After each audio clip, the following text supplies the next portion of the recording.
Bom dia, meu povo. Estamos começando mais um Juridicast, hoje com a presença do excelentíssimo professor Marcelo Casseb. É uma honra ter o senhor aqui, professor. Eu sou o Davi, juntamente comigo temos... Olá, gente, bom dia, boa tarde, boa noite para todos que estão nos escutando. Eu sou Cid e vamos dar continuidade à parte da apresentação juntamente com o nosso colega. Uma boa tarde, meu nome é Leonardo Pirro, eu sou também estudante da UPE de Direito e vamos aqui dar continuidade ao nosso podcast.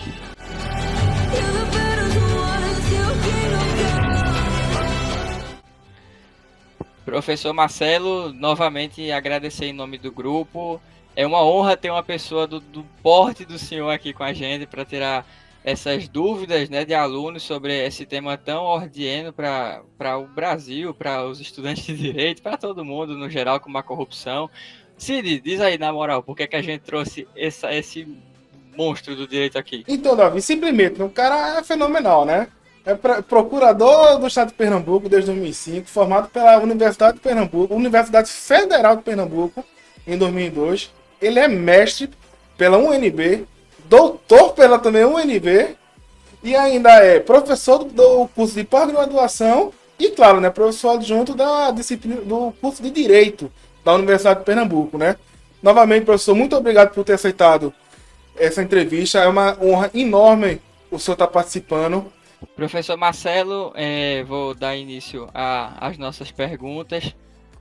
É de bom senso comum, que a corrupção no Brasil começou com os portugueses, né? Disse isso, que os portugueses trouxeram a corrupção juntamente com as caravelas. Bem, no episódio passado, a gente trouxe a história do Dr. Pero Borges, aquele que é falado como o primeiro ministro da Justiça do Brasil. No episódio foi comentado que ele foi condenado em 1546 por um caso de corrupção muito clássico, né, envolvendo desvio de verba numa construção que não teve fim, ela ficou lá incompleta, inacabada. Foi condenado a nunca mais exercer um cargo de administração, um cargo jurídico, e mesmo assim, em 1549, foi indicado para ser o primeiro ministro da Justiça, né, o ouvidor-mor, aqui na então colônia brasileira. Depois, e incrivelmente, durante a vigência do cargo dele, houve a construção de Salvador, que foi feita no regime de empreitadas, um regime que depois ficou muito conhecido pelos escândalos de corrupção e também de diversas defasagens. Algo similar aconteceu muitos anos depois, em 1957, já com JK e a construção de Brasília, mesmo esquema. Uma capital brasileira sendo construída no regime de empreitadas, depois sabidamente com diversos escândalos de corrupção, estima-se que poderiam ter construídas várias Brasílias com a verba que foi destinada apenas à construção de uma única, e depois nos anos subsequentes com a construção dos estádios da Copa do Mundo. Dessa forma, a minha pergunta ela consiste em 2 pontos. O primeiro, o senhor concorda com essa fala do senso comum? Ou, apesar da curiosidade histórica, a corrupção é um crime fadado à administração pública tal como ela é, independente desses legados históricos? E o segundo eixo da pergunta, Pero Borges, assim como os demais servidores públicos até pouco tempo atrás, eram indicados pelo chefe do executivo. Hoje em dia, essas indicações, tanto para a construção de obras, os empreiteiros, elas seguem não só a questão do concurso público, mas também a lei de licitações. E mesmo assim, parece ter uma receita de bolo aqui quase, né? Construções superfaturadas, empreiteiras. Então, o que exatamente falta no combate à corrupção? Boa tarde ao Davi, ao Cid, ao Leonardo. Queria inicialmente agradecer ao convite de vocês para participar aqui do podcast, que talvez seja já boa noite para quem nos ouve, ou bom dia, vai depender da conveniência de cada um. Quero dizer que é um prazer, tá? Participar dessa entrevista sobre esse tema da corrupção, um tema tão importante e tão longo em nossa trajetória, seja como país, seja como colônia. Quer dizer, um tema que de alguma forma vem marcando aí todo esse período desde a chegada dos portugueses aqui ao Brasil.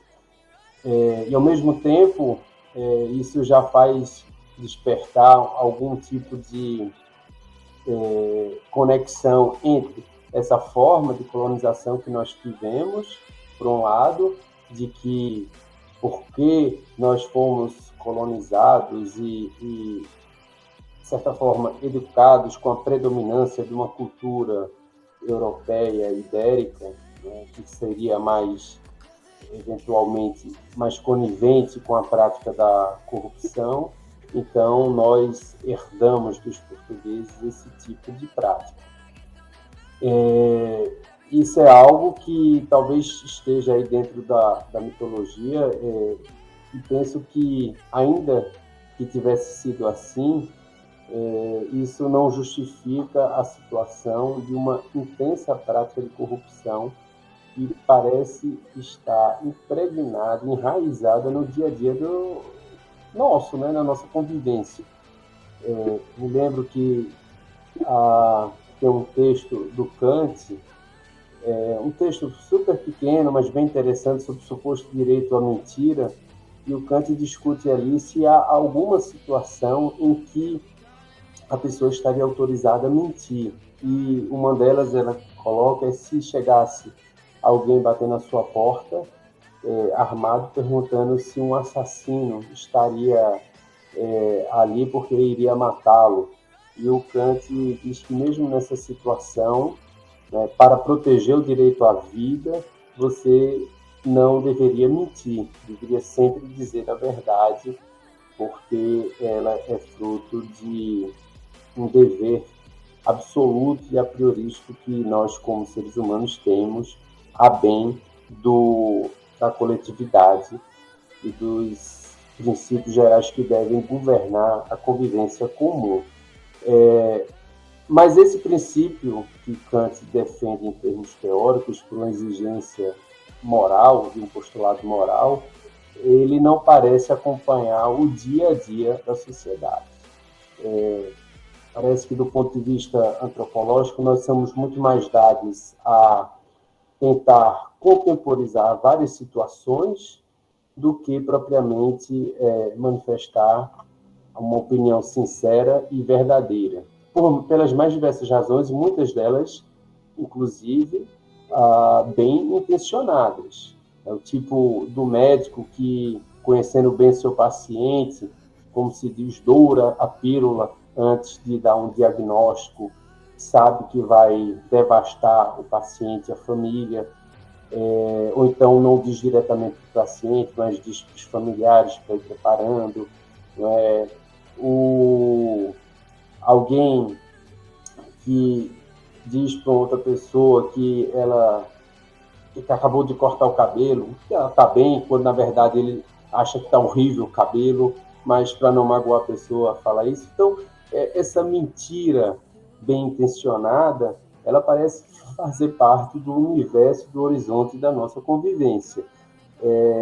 E transportando isso para um universo um pouco maior, a gente percebe que desde as práticas mais inocentes e simplistas até as práticas aí mais estruturais de uma administração pública, a gente vai identificar aí várias práticas mentirosas que vão acarretar desvios de conduta. E o problema, portanto, não é se nós teremos ou não a prática da corrupção, que ela existe, sempre existiu em todo lugar e todo canto, mas como nós passaremos a lidar com essa prática de corrupção.